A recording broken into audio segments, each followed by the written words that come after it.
Good morning and welcome to Business Morning. I'm Chimeze Obi Iwagu. Well ahead of the announcement of the MPC decisions later today, analysts at Nova Merchant Bank believe that the monetary policy imperative of striking a balance between supporting the recovery of output growth and reducing unemployment while maintaining stable prices have been largely challenged by structural issues in the economy. As such, any policy that focuses on stimulating credit growth alone without a major revamp of the structural bottlenecks in the economy will do little to provide cheaper credit to the growth-stimulating sectors of the economy. They expect between 100 to 200 basis points downward adjustment in the MPR. At its meeting in July, the Monetary Policy Committee maintained status quo on the monetary policy tools. Specifically, the committee noted a further cut in monetary policy rate and may not necessarily lead to corresponding decrease in market interest rate considering the current economic challenges. On the other hand, given the structural fallout that necessitated increases in consumer prices, an upward adjustment of the MPR at the time would have further heightened the cost of production, which would translate to higher prices of goods and services, while an upward increase would contradict the CBN cheaper credit aspirations. Well, since the last MPC meeting, key economic data revealed the vulnerability of the domestic economy to external shocks and exposed to structural issues in the economy. Meanwhile, recent upward adjustment in electricity prices and rising PMS and diesel prices due to increasing global crude oil prices are adding more pressure to the inflationary trend over the next couple of months. Also, due to the limited supply of foreign currency and heightened speculation, the BDC interbank rate remains elevated despite the resumption of sales to BDC and intervention sales at the INE window.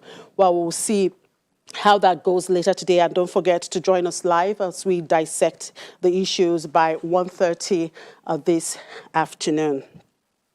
All right, let's look at the global oil market scene as prices rose in early trade.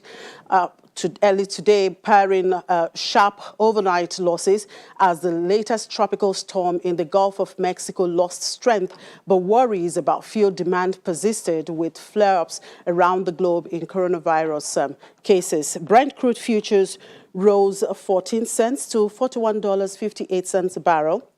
U.S. West Texas Intermediate crude futures for October due to expire on Tuesday, that's today, rose 19 cents to $39.50 a barrel. The more active November contract rose 13 cents to $39.67.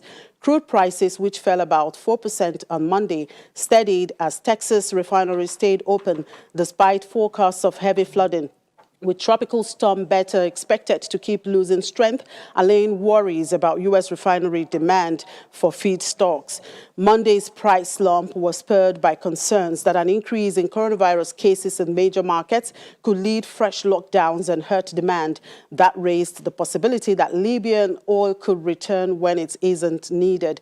Now, markets are nervous about demand in places like the United Kingdom, where fresh restrictions are being imposed. U.S. health officials are also warning of a new wave in the coming winter. Traders will be watching out for the American Petroleum Institute's data on U.S. oil inventories due later today. And for commodities market update, I'm being joined now by Temitope Olubile, one of the research analysts with Financial Derivatives Company. Temitope, good morning. Thank you for joining us. Good morning, Chimeze. Thank you for having me. Now, today is MPC decision day, and for you guys, the FDC, you say status quo is most likely. Why? Yes, we do. So yesterday is the conclusion of the MPC meeting, and there'll be a lot for them to chew on because since the last meeting, some key economic data have been released. First, we see that Q2 GDP fell much sharper than we expected to minus 6.1%. We see that inflation is now more at a growth retarding level, which is higher than 12%, it's 13.22% now. We see that unemployment is at 27.1%. So these key economic data means that they have a lot on their minds. And why we say that it would be most likely status quo is because we see that the different policy directives that have come out since the whole COVID pandemic, there's some kind of a time lag effect to how it plays out in the economy. So we expect that the committee is most likely going to maintain status quo to give more time to see the effect of the different policies, especially credit on the credit side of things, credit to the private sector. Even though we know that the banks are also under a lot of pressure in terms of keeping a lead on their loans because of the economic fallout and the pandemic impact on businesses. But by and large, we expect that the committee would maintain status quo and give some more time to observe some key market fundamentals. Now, looking at the macroeconomic variables you did mention, negative growth rate, high unemployment rate, high inflation rate, FX squeeze, and so on, what do you think amongst these would be the key consideration for the committee members, and how would that determine the final outcome? Okay, so we believe that Nigeria and Nigeria and policymakers at large are in a quadrilemma. We have four key issues that are really squeezing businesses and really impacting on how fast we will recover from this recession. We have the rising inflation, GDP contraction, currency weakness. We have these key issues affect our rising unemployment. So those four key issues are affecting, the economy. And we think that these are the four issues that the committee is going to be focused on, But by and large, the committee, so the NDC committee is their key mandate, right? Price stability. So that is really what they should be focusing on. But because the ripple effects of different policies, both on the monetary side and the fiscal side, they have ripple effects on the economy as a whole. We expect that they will also keep their eye on, the contraction in GDP, rising unemployment, and the currency weakness, currency rationing, and how we've seen the currency go all the way to 475 naira per dollar. So these key issues will be on their minds. Now, many have called for the reduction of the CRR from 27.5%. Do you see that perhaps happening this time? I don't. I really don't, because yes, there's a lot for the banks. There's a lot happening on the banking side of things, but I think that the committee is still trying to see the impact of the increase that they gave, the increase to CRR that happened a few months ago. So I don't think that there will be any change in that direction. If at all, it will be the NPR, which we are already projecting will most likely be status quo. Now, whichever way the decision goes, whether hawkish or dovish, what will be the implications for the domestic commodities market? So because the markets have really priced in, I would say that markets have really priced in a status quo.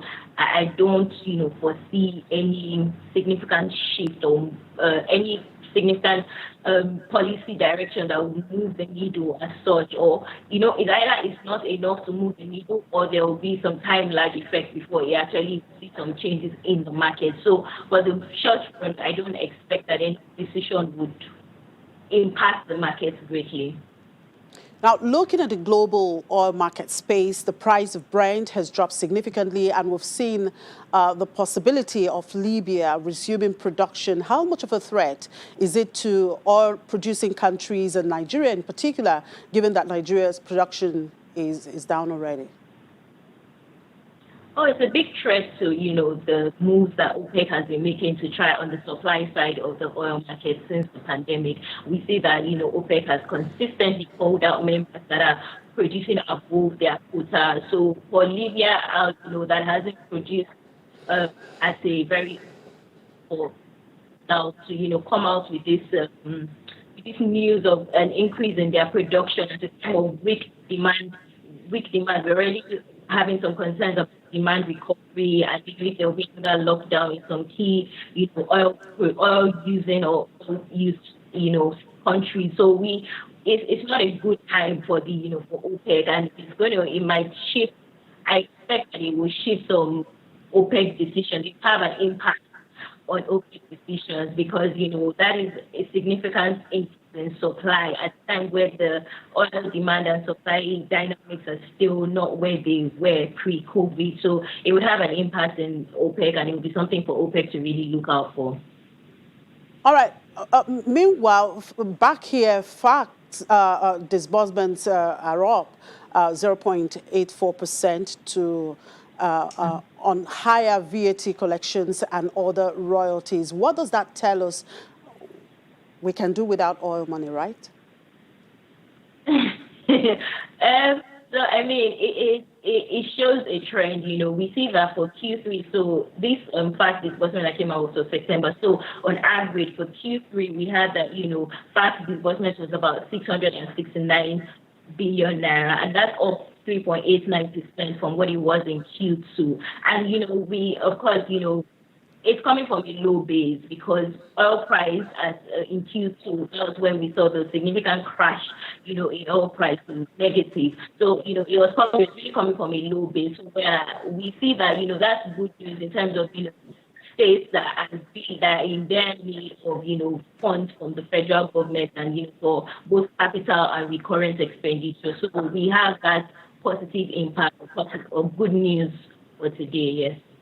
Now, we've also seen more steps taken by the FIRS to boost collection and broaden the tax net. The latest of such initiative being what they call the self-certification exercise. What do you make of that at FDC?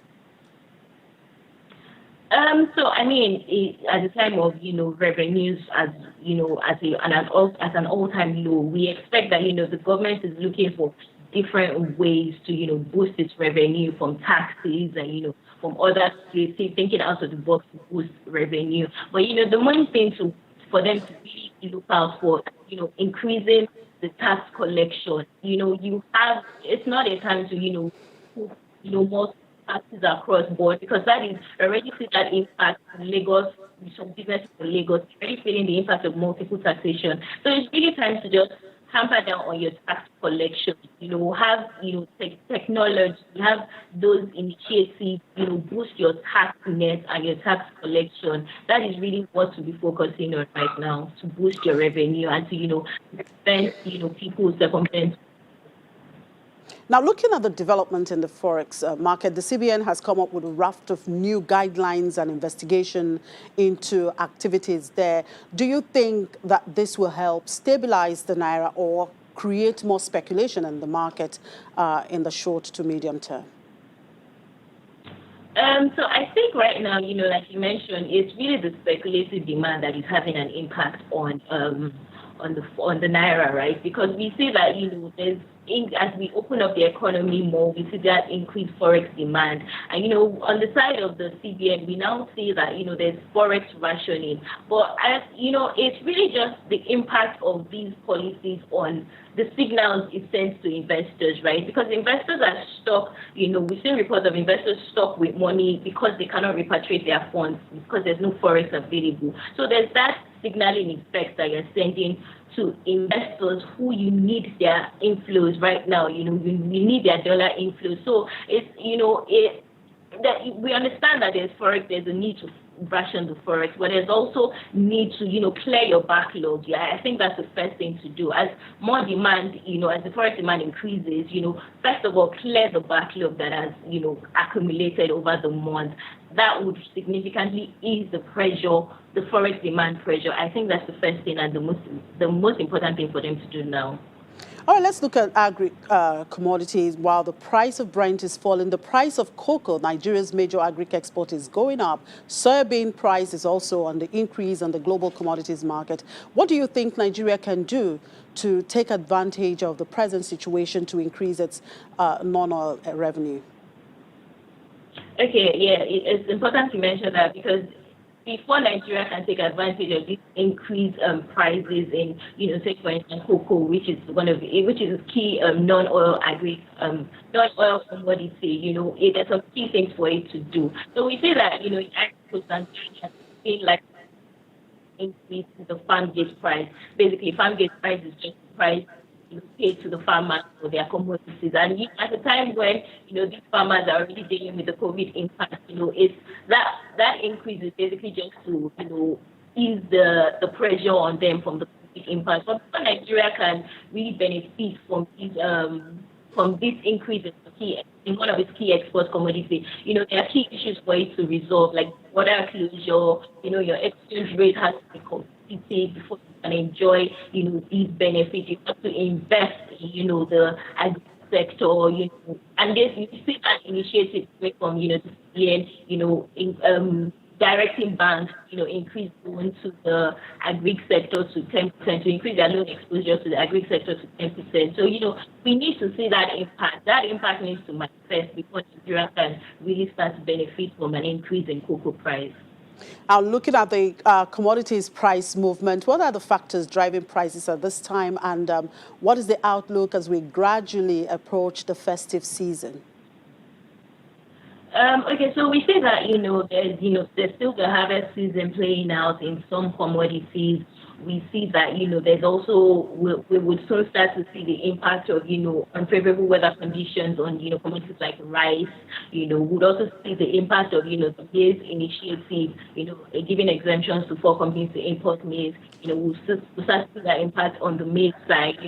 There's, these are some of the key factors that are playing out. As we go into as we approach the festive season, we also expect, the policy pronouncements like the electricity hike, the higher PMS price to start also impact on, domestic commodity prices. And, that as we see some prices like rice increase, as the prices of rice increase, we may start to see the cross elasticity impact where people, switch to, substitutes like spaghetti. Like last year when the border closure was really impacting on rice price, we saw, some corporates as they did their Christmas end of year package, we saw that kind of switch to other commodities because of the cross elasticity impact. So that's what we expect as we reach the festive season.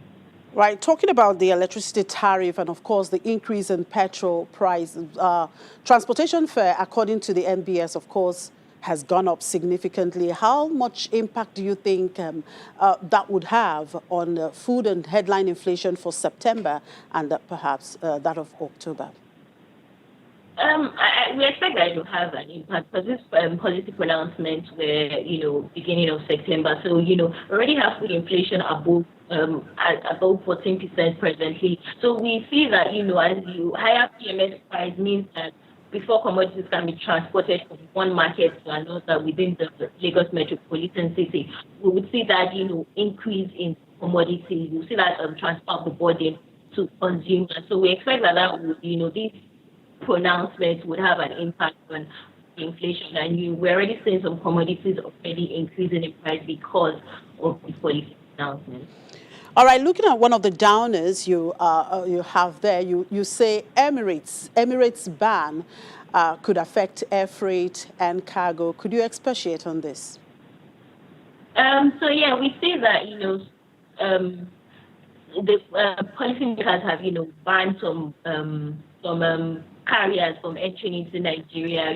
One of such carriers is Emirates, and because Emirates is such it's in high demand by both traders and tourists. Dubai is a hub for Nigerians, let's put it like that. And we already see that, so that would have an impact on aviation and the trade sector. These two sectors contracted. Aviation contracted by more than 40% in Q2, and it's still, load factors, even with the resumption of domestic and international flights, load factors are still not where they were pre-COVID. So we expect that would have a significant impact on both sectors, both trade, because Emirates is in high demand by Nigerian traders. So that would have an impact on both trade and aviation sector. All right, thank you very much for your time, Temitope Olubile, one of the research analysts with Financial Derivatives Company. Thank you for your time. Thank you. We'll take a break, and when we come back, we'll look at the latest development on the Africa Continental Free Trade Agreement. Just stay with us.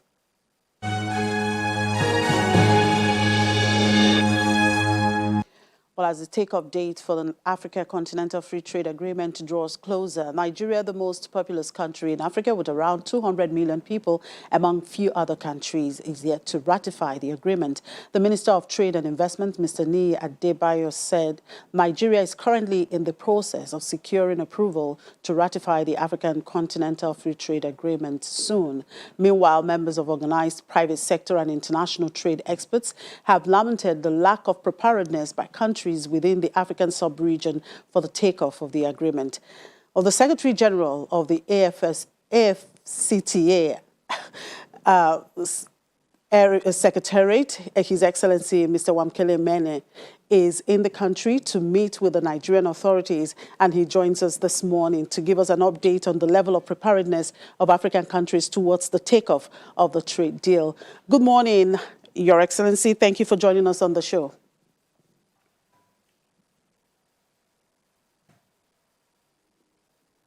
Now, are we certain that come January 1, the AfCFTA will kick off as planned, irrespective of the challenges of COVID-19?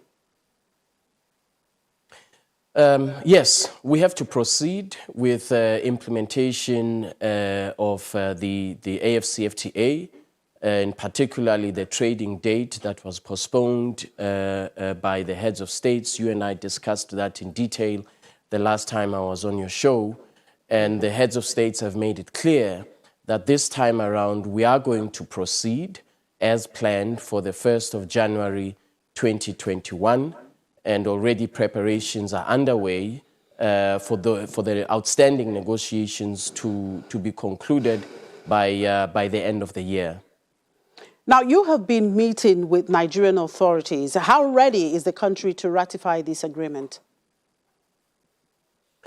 I've been very encouraged by the interactions I've had thus far with the authorities in Nigeria. As you said, the minister announced yesterday that Nigeria is in advanced stages of making preparations for ratification.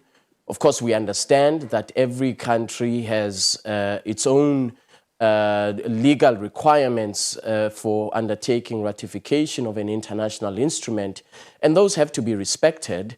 But I am very encouraged by what the minister told me yesterday in our meeting, which signifies that Nigeria is very committed to the AfCFTA, and that Nigeria is ready to take its rightful leadership place in the AfCFTA as one of the strong pillars in the economy of Africa. And I certainly look forward to the day on which Nigeria will be able to deposit the instrument of ratification. Now, how many countries so far have ratified the agreement aside from Nigeria now? Have countries such as Algeria or energy exporter Angola ratified yet? No, not yet. And incidentally, this morning I had discussions with the authorities of the government of Angola. That is a country that I intend to visit also in the near future to see if there are any interventions that we may be required to make as a secretariat to enable Angola to rapidly ratify the agreement. And of course, any other country that may need our intervention or our assistance to move the process of ratification forward. Tanzania is also a very important player, important market in East Africa that has not yet ratified.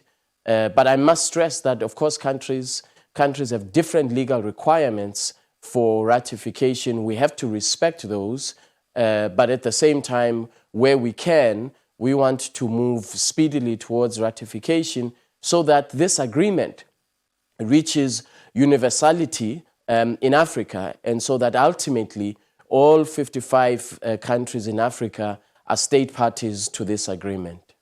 Now, aside from the issue of ratification, what are the other outcome of your meeting with the Nigerian authority?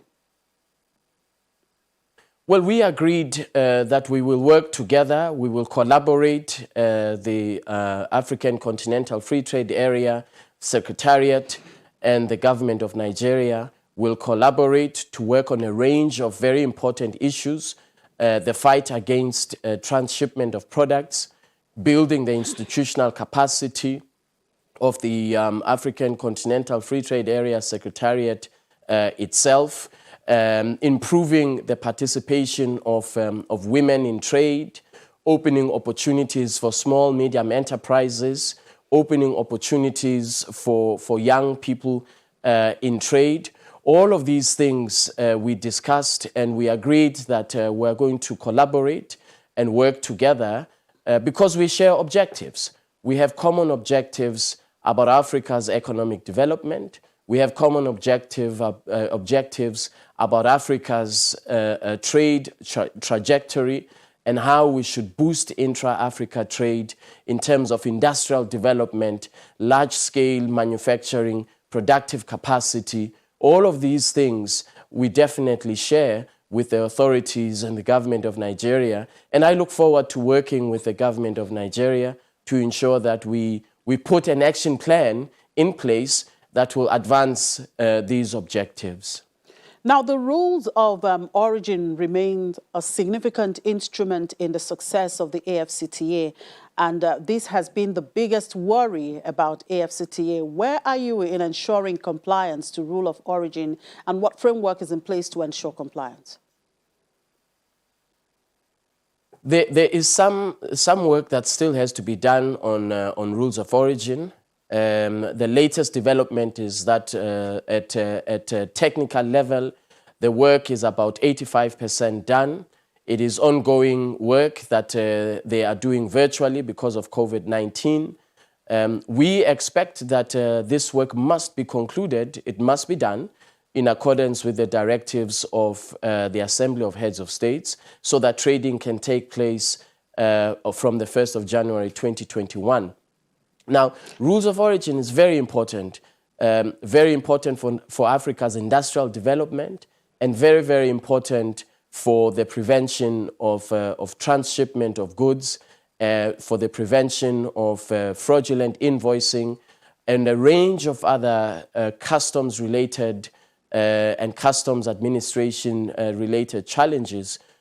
So we've got to make sure that we are very deliberate about this work and that we conclude it. That is the mandate of the heads of states. The agreement is aimed at boosting intra-Africa trade.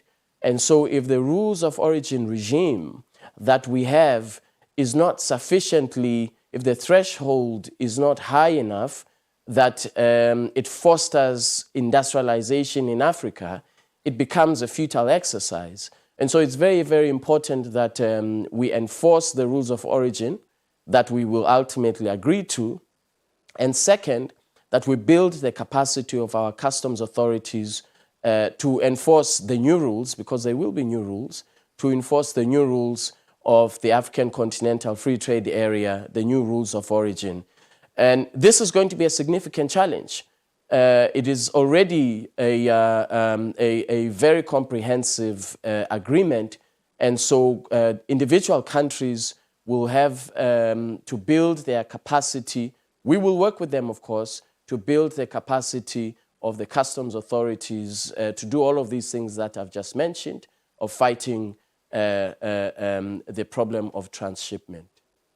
Now, in your meeting with the Nigerian government, part of what you talked about is trade dispute resolution. The AfCFTA Secretariat is based in Ghana, and I'm sure you are aware of the recent squabble between the two countries where Nigerian businesses in Ghana are being closed for allegedly not meeting with some laws. What is the position of the AfCFTA Secretariat on this? Well, our position is that the agreement, the AfCFTA has rules, and those rules have been accepted by countries that have ratified the agreement. And so they establish rights and obligations on both sides. And we believe that the rules have to be applied as agreed to. I do not know the details of the misunderstanding or dispute between Nigeria and Ghana, And since I do not know the details, I would be well advised not to comment too much about it beyond saying that the AfCFTA is about rules of the game. It is about establishing a single set of rules for trade and investment in the African continent. And we expect that all countries that have ratified the agreement will adhere and live up to their commitments that they have made. I also have not been approached by either government, and we did not discuss it yesterday with the authorities of Nigeria. My apologies. We did not discuss that issue. It seems to me that for now the matter is being dealt with at a bilateral level, and I am sure that if both governments, if they deem that my intervention may be required at some point, I'm sure that they will approach me. But at this point, it seems that it is a matter that both governments are attending to at a bilateral level. And of course, we would want to see a mutually satisfactory outcome because this is a very serious issue for both countries. And both countries are members of ECOWAS, both countries are members of the African Union, and therefore we expect that the matter will be resolved amicably and in a manner that upholds the spirit of the AfCFTA and, of course, upholds the rules of the AfCFTA.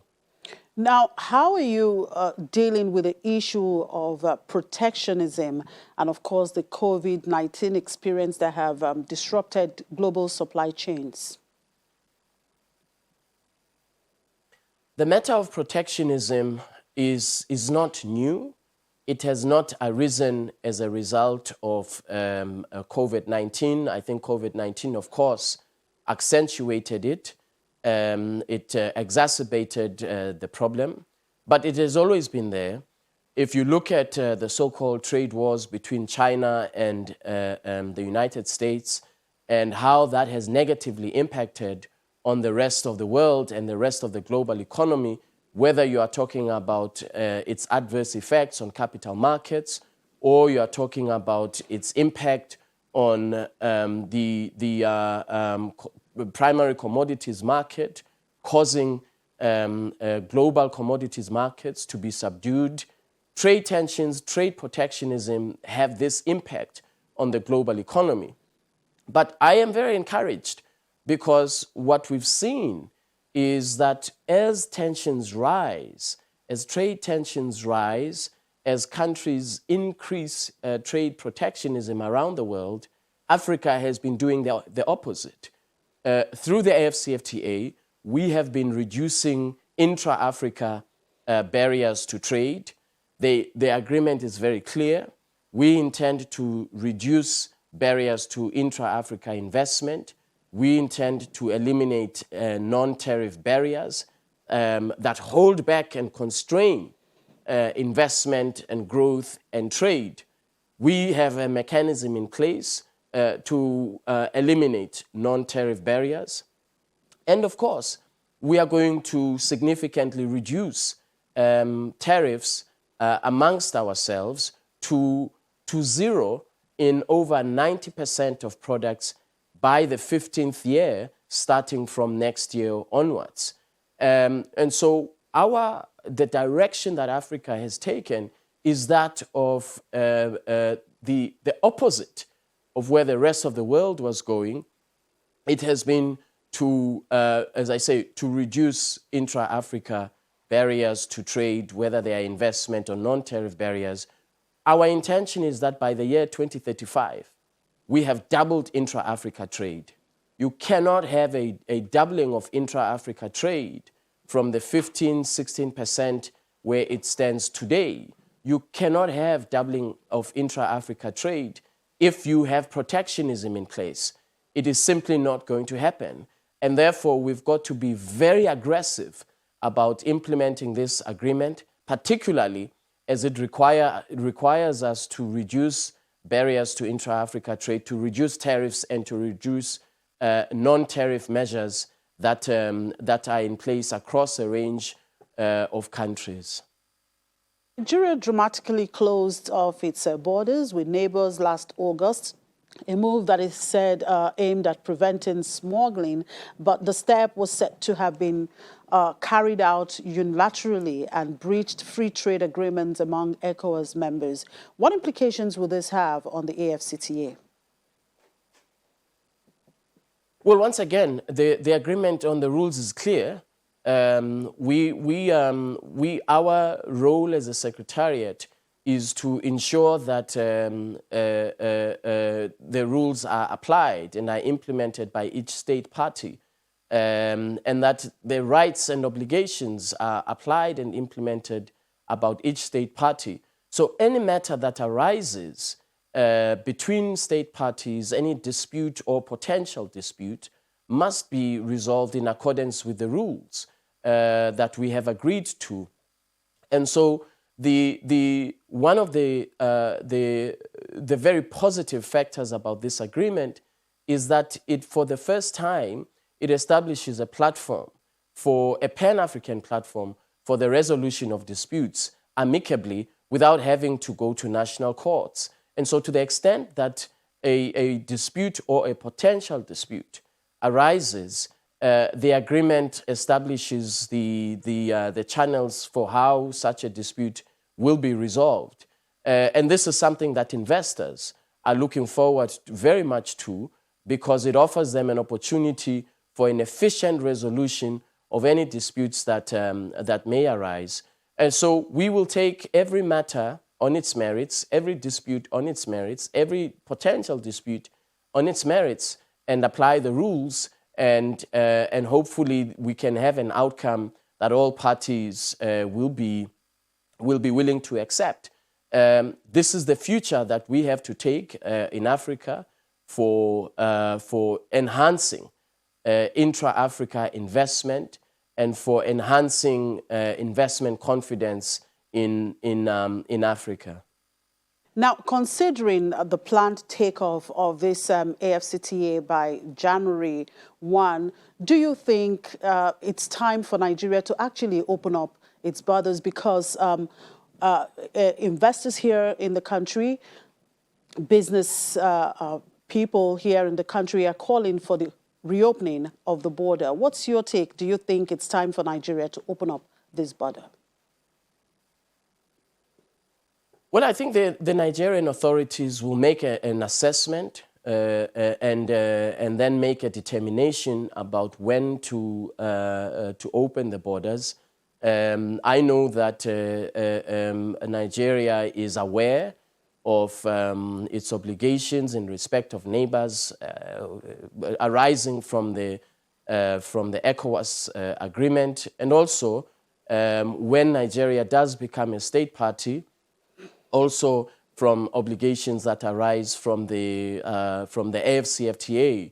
And so I am encouraged by the fact that Nigeria is acutely aware of what has to be done and what measures have to be taken in order to open the borders. So the customs authorities, the government of Ghana, I am sure of Nigeria. I live in Ghana, that's why I keep making reference to Ghana. But the authorities of Nigeria should be given the space to make the assessment that they need to make so that they can be in a position to open the borders. What I would say is that it is absolutely vital, it is absolutely critical that Africa's largest economy becomes the leverage for greater and enhanced an enhanced intra-Africa trade agenda starting from January 2021. Being the largest economy, I think Nigeria has a leading role to play in boosting intra-Africa trade. And so we look forward, as I said earlier, we look forward to the opportunity when Nigeria will be a state party to the AfCFTA. All right. Thank you very much for your time. Mr. Wamkele Mene, thank you for your time in our studio. Thank you very much. Thank you for inviting me. Yeah, Mr. Wamkele Mene is the Secretary General of the Africa Continental Free Trade Area Secretariat. We'll do a break now, and when we come back, we do an opening call to London as well as look at the local market here. Just stay with us.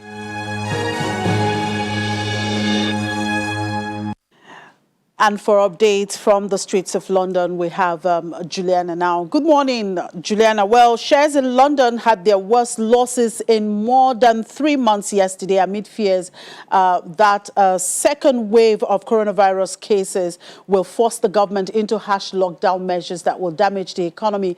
It's a new day today. How have the markets woken up for a brand new day?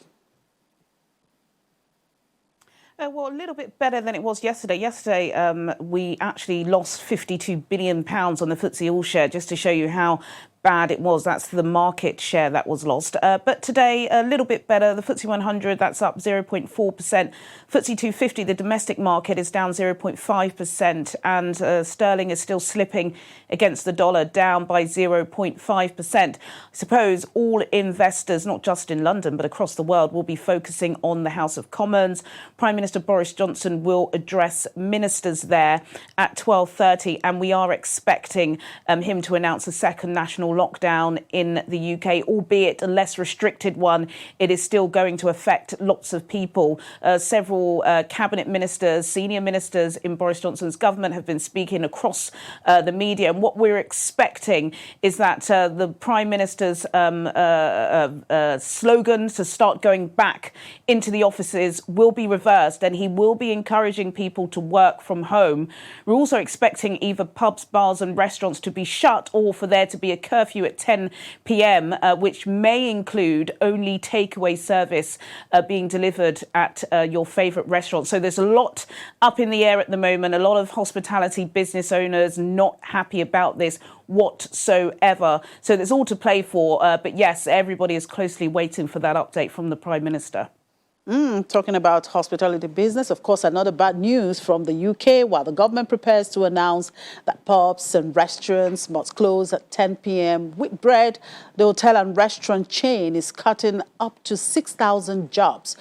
What were the major reasons given by Whitbread for this hard decision? Is it all about COVID?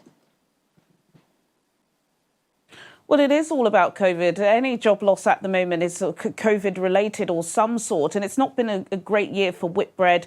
Since the beginning of the year, they've lost 50% of their market value. And yesterday, they gave a trading announcement, and they showed that their sales are down 86%, which, of course, is a whopping amount. And they've already announced earlier this year that they are going to restructure their head office. So those 6,000 jobs, which is the equivalent to 18% of their workforce, is already on top of the 20% that they said they were going to cut. Again, they have cited COVID-19. It's been really difficult for them, and they had to close during the lockdown, and the demand just isn't there. People are not booking to stay in their hotels or eat in their restaurants. And of course, the major problem that they have as well is these corridors, which have been tossed and turned over the past couple of months with the Transport Secretary. So they have had this announcement, and it's not just Whitbread. JD Wetherspoons, which is one of their rivals, they also announced yesterday that they're letting go 450 jobs. And we are going to expect more of this as we come close to the countdown to the end of this job retention scheme, or the furlough scheme, which will come to an end at the end of October. And fashion chain J.Crew is to permanently close all 6 of its UK stores in the latest exit by the US retailer. Another blow to UK's job market, right? It is another blow, and this affects 80 people. J.Crew, I think, is famously made famous by the former First Lady Michelle Obama, who said that was her favourite store. They have been present on the UK high street for several years, but again, COVID has struck. They are just not getting the footfall back into their stores as they had seen previously. And again, you know, this is not the first, as you said. We also had the issue with Victoria's Secret, which is a massive US brand, but they managed to find signed a rescue deal Next, the giant retailer that seems to have survived the COVID slaughtering, agreed to buy it. But J.Crew don't seem yet to have that sort of interest. And also as well, if you look at the competitors, the likes of Zara and H&M, which are pretty much cheaper European-focused brands, they seem to attract more customers than J.Crew. So again, yes, 880 jobs are going to go by J.Crew, another COVID-19 labour slaughtering. All right, thank you very much for those updates there, Juliana. Thank you. And back here on the debt and currency market, we have Eddie Ewan. Well, the market generally, not necessarily debt and currency market. We'll start with the stock market. Eddie. Good morning, Jimmy. Thank you. Well, the market in Nigeria was relatively unchanged yesterday as the all-share index rose marginally by 1 basis point to 25,574.35, while the equity cap was at 13.365 trillion naira. We saw about 196.12 million units worth 1.72 billion naira traded in 3,500 deals. BNH was the most traded stock by volume, while MTN Nigeria was the most traded by value, and then that accounted for about over 760 billion naira to the total value. We had the banking shares were down yesterday by 0.09%. I'd like to point out that buying interest in GT Bank, MTN Nigeria, and UACN supported broader market performance. So if not for those stocks, we may have had a negative market yesterday. Consumer goods, industrial goods, and insurance were up, while oil and gas was unchanged. But let's talk to Rotimi Fakayejo, a stockbroker. Good morning, Mr. Fakayejo. Thank you for joining us on the program. Good morning, Aditi. So today is the decision day for CBN's MPC. What are traders expecting from that meeting? Well, it's going to be a very dicey one because a lot of things are coming to the minds of traders, particularly in the areas of whether the CBN will tamper with the parameters that have been in place unchanged. Why we are having that expectation is the fact that the inflation rate has further increased during the period, and we are hoping that the CBN will not take back higher up the MPC rate. And if that should happen, that definitely is going to have negative impact on the market. But we expect that they will not tamper with those rates and they will leave it as status quo. And if that be the case, I think we may not really have much to worry about within the market. But at the same time, too, I think for the market right now, we do not expect anything that will further dampen the enthusiasm that came as a result of the interim dividend that was declared by some of the banks. And though volume and value of trade has been dwindling since the last one on Friday was marked at its Access Bank, and we expect that to continue. But all at the same time, we hope that the decisions taken today will not mar the development that we are currently seeing in the market. All right, Mr. Fakayejo, thank you for your input on the program. Rotimi Fakayejo is a stockbroker. But before we go to debt and currencies market, let's just quickly look at the unlisted securities market, where the NSI was up 1.23% at 728.68 points, while the market cap was at 535.40 billion naira. We saw about 33,850 units worth 210,975 naira traded in 4 deals.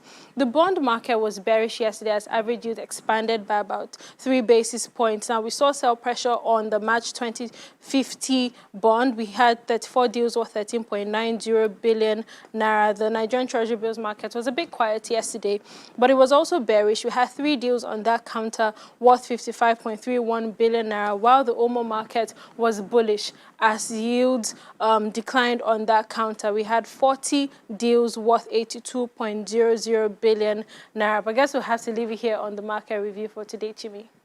Thank you very much, Eddie. Well, we look forward to hearing from the Central Bank Governor later today to announce the decision of the Monetary Policy Committee on the exchange rate environment going forward, and that would be at 1:30 p.m. We'll be taking that live here from our studio. Well, that's a wrap on the show this morning. Thank you for watching. I'm Chimeze Obi Iwagu.